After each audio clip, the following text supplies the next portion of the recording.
ဒီနေ့ချက်မဲ့ဟင်းလေးရတော့ပေါင်းရည်ကြီးလေးနဲ့ဟင်းလေးချက်ကလေးချက်မှာပါဒါလေးကတော့ကစုံရက်ကလေးပါဒါလေးကမကြီးရွက်ကလေးပါဒါလေးကပဲချိုပေပါကလေးပါမြုပ်သိသိလေးရောပါကဲစတင်ချက်အောင်ကဲချက်လိုက်ကြအောင်မင်္ဂလာပါ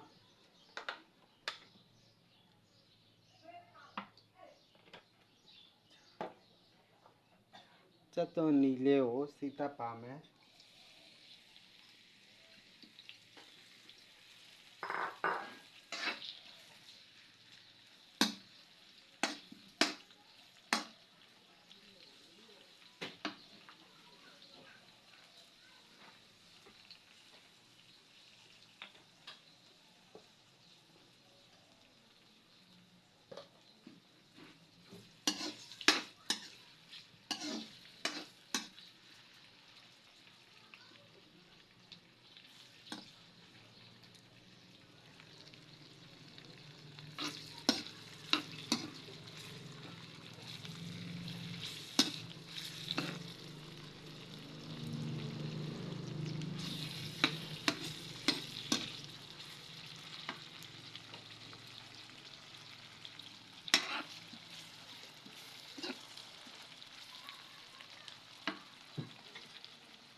နွေးမုံထည့်ပါမယ်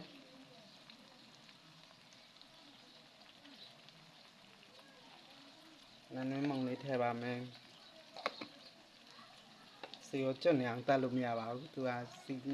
ဟိုအယောင်ဟိုဘယ်လိုပြောမလဲနည်းနည်းလေးစက်ရုံဆိုရုံလေးလာပဲကျွတ်နေအောင်တက်လို့မရအောင်ကျွတ်တော့လေကျွတ်တော့ထွေးသွားအောင်လေးပဲတက်လိုက်ပါမယ်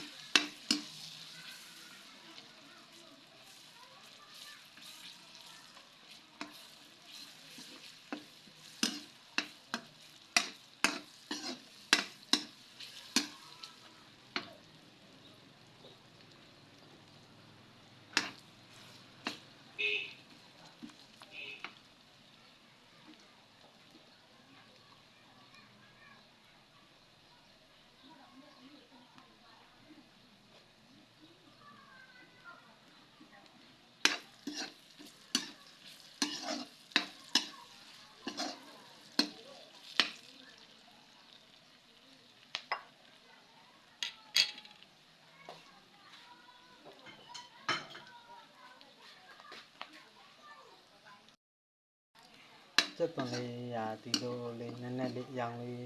လာတော့နည်းနည်းလေးနုံးသွားအောင်ပေါ့နော်ချက်သွန်လေးကိုအယောင်လေးနုံးသွားအောင်လေးပဲသူ့ကိုစီးတတ်မယ်ပေါ့နော်ချက်သွန်လေးအယောင်လေးနုံးလေးဖြစ်သွားအောင်ပဲစီးတတ်မယ်ချက်သွန်နုံးသွားအောင်စီးတတ်မယ်ဒါဆိုနည်းနည်းလိုသေးတာပေါ့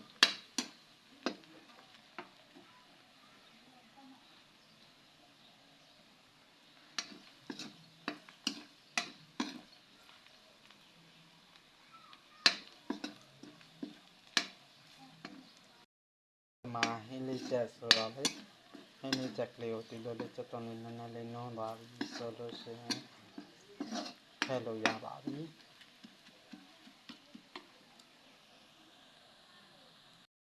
လေဒီလိုနုံးသွားပြီဆိုလို့ရှိရင်ကစုံရွက်ကလေးထည့်ပါမယ်ကစုံရွက်ကလေးထည့်ပါမယ်က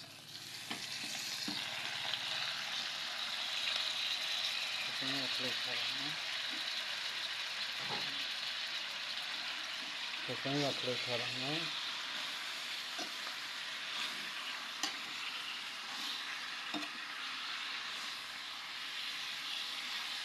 ကစုံရွက်ကလေးထည့်ပြီးလို့ရှိရင်ထားကလေးမှုလိုက်ပါမယ်ပြီးပါပြီးရင်အဖုံးလေးပိတ်ပြီးတော့9မိနစ်လောက်ထားပါမယ်ဖုံးလေးပိတ်ပြီး9မိနစ်လောက်ထားပါမယ်ကစုံရွက်ကလေးအဲ့လိုလေးကျုံသွားလို့ရှိရင်ဒီလိုလေးကျုံသွားပြီဆိုလို့ရှိရင်ကစုံရွက်ကလေး မကြီးရွက်ကလေးထည့်ပါမယ်မကြီးရွက်ကလေးကိုထည့်ပါမယ်နောက်ပြီးတော့မကြီးရွက်ကလေးထည့်လိုက်တာပါ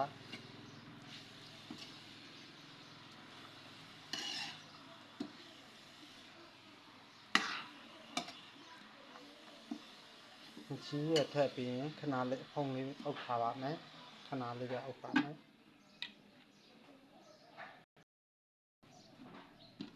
မကြီးရွက်ကလေးကိုရောင်ဒီလိုလေးဝါလေးပြောင်းသွားပြီဆိုမကြီးရွက်ရောင်ပြောင်းသွားပြီဆိုရင်အပေါ်ကနေပြီးတော့ပဲချိုပင်ပေါက်ထည့်ပါမယ်ပဲချိုပင်ပေါက်ကလေးတွေထည့်ပါမယ်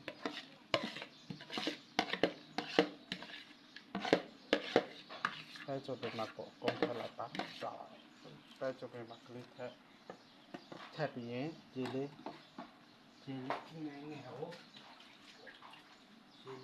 ငယ်ကိုလောင်းထည့်လိုက်ပါမယ်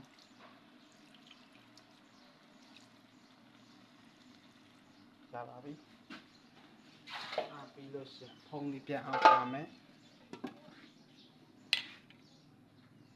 ဖုံးလေးအုပ်ပြီးခဏစောင့်ပေးပါမယ်ရှည်လေးပါတစ်ခါလေးထည့်ပါမယ်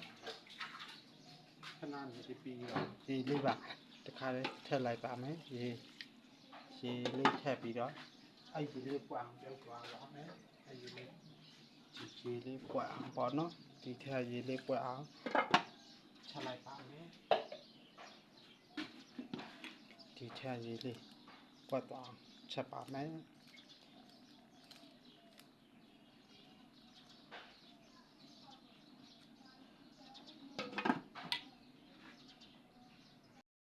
မပွက်ခင်ရတာမုံပြင်းနေရတာဝင်အောင်လို့စားချုံမထည့်ပါမယ်ချုံမထည့်ပါမယ်ခမကျွန်တော်တို့ကတော့ချုံမတောင်းပါတယ်စားထည့်ပါမယ်စားလေးချုံမလေးထည့်ပြီးရင်တခါလေးအုပ်ထားပါမယ်ပြီးလို့ရှိရင်အုပ်ထားပါမယ်ရေပွက်ခါတယ်စားချုံမရတာဝင်သွား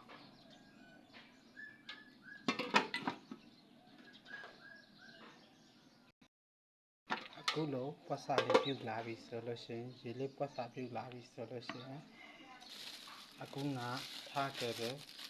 ပုံရိပ်ကြီးကိုဒီပုံရိပ်ကြီးလေးကိုထုတ်လိုက်ကလေးဖောက်ထည့်လိုက်ပါမယ်ပုံရိပ်ကြီးလေးထုတ်လိုက်ကလေးဖောက်ထည့်လိုက်ပါမယ်ပုံရိပ်ကြီးလေးကိုခဲကြည့်သွားအောင်ဒီလိုလေးမှွေပေးပါ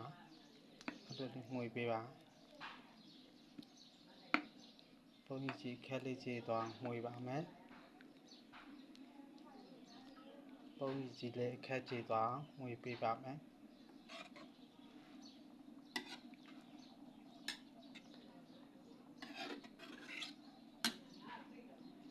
ညာသားကဟင်းချက်တာနည်းနည်းများသွားပေါ့နော်ဒါပေမဲ့ကိစ္စမရှိပါဒါငရုတ်သီးစိမ့်လေးပါ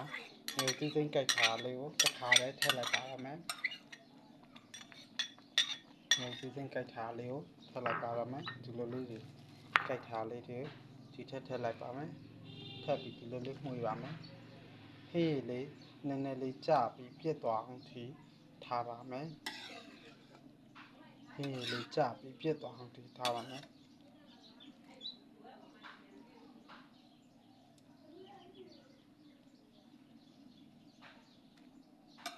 ဟေးလေးကြပြီးဆိုမှပြန်ပြီးတော့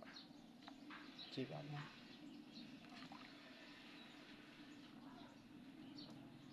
ဒါပုံကြီးရခဲမကြည့်သေးဘူးပေါ့နော်ဒါပုံကြီးဟင်းလေးချက်ပါအညာဟင်းလေးချက်ကလေးပါကျွန်တော်ဆလင်းစမကျွန်းစဖြူကျွန်းဘက်မှာအများဆုံးစားပါတယ်ဒီဟင်းလေးချက်ကိုစဖြူကျွန်းဆလင်းဘက်မှာအများဆုံးချက်လေးရှိတဲ့ပုံကြီးဟင်းလေးချက်ကလေးပါခဏလေးအုပ်ထားလိုက်ပါမယ်ချက်ရလာလွယ်ကူပြီးတော့ထမင်းမှန်စေမယ်အညာဟင်းလေးချက်ဆလင်းစဖြူကျွန်းဟင်းလေးချက်ပေါ့နော်ဆလင်းဘက်မှာချက်တဲ့ဟင်းလေးချက်ကလေးရပါပြီ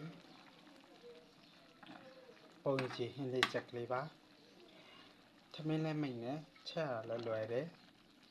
စားလို့လည်းရမ်းကောင်းပါတယ်ချင်းပြုံးပြုံးလေးနဲ့ပုံကြီးရဲ့အရာသာစိတ်စိမ်လေးနဲ့အကောင်လုံးပေါ့နော်ပဲကျုပ်ပင်ရဲ့အချိုးဓာတ်ပြီးနဲ့ပေါင်းဆက်ပြီးတော့ဟင်းလေးချက်ကလေးပုံကြီးဟင်းလေးချက်ကလေးအရင်စားလို့ကောင်းပါတယ်ချက်စားကြည့်ကြပါ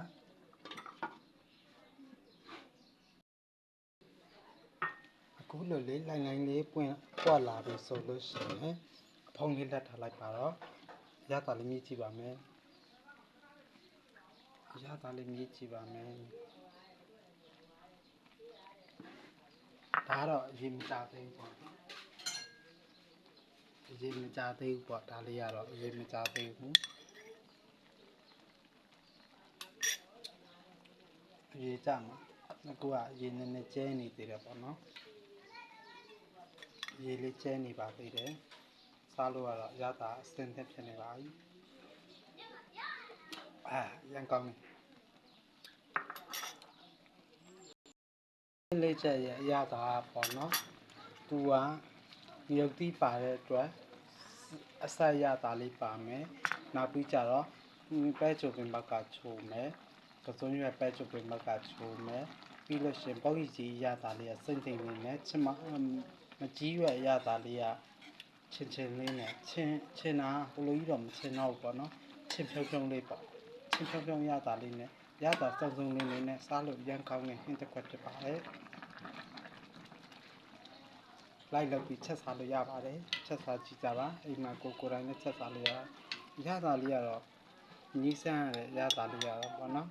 တော်တော်လေးရတာလေးကောင်းပါတယ်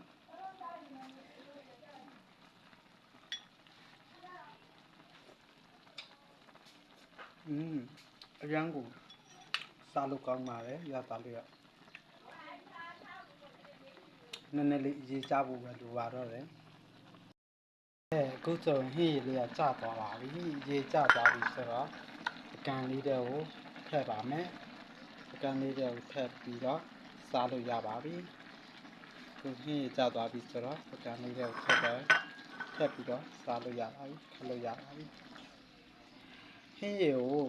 ဒီဟင်းကိုပေါ့နော်ပြစ်ကလေးကြိုက်လို့ရှိရင်တော့ရေဘယ်လိုပြောမလဲရေခန်းတဲ့ဒီကျိုးချက်ပါအရေးခန်းခန်းလေးပြစ်ကလေးဖြစ်အောင်ချက်ပါအရေးကြဲလေးနဲ့ကြိုက်လို့ရှိရင်တော့အရေးကြဲလေးအတိုင်းလေးချက်ပါအရေးကြဲလေးပေါ့နော်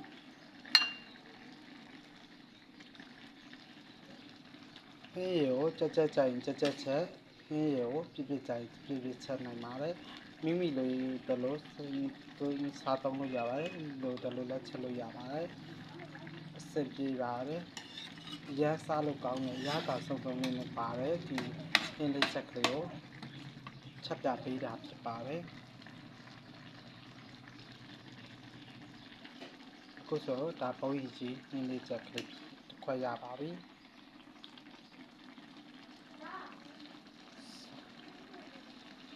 စားကြည့်ကြပွဲပုံကြီးဟင်းလေးချက်ကလေးပါကဲမိပိတ်လိုက်ပါပြီ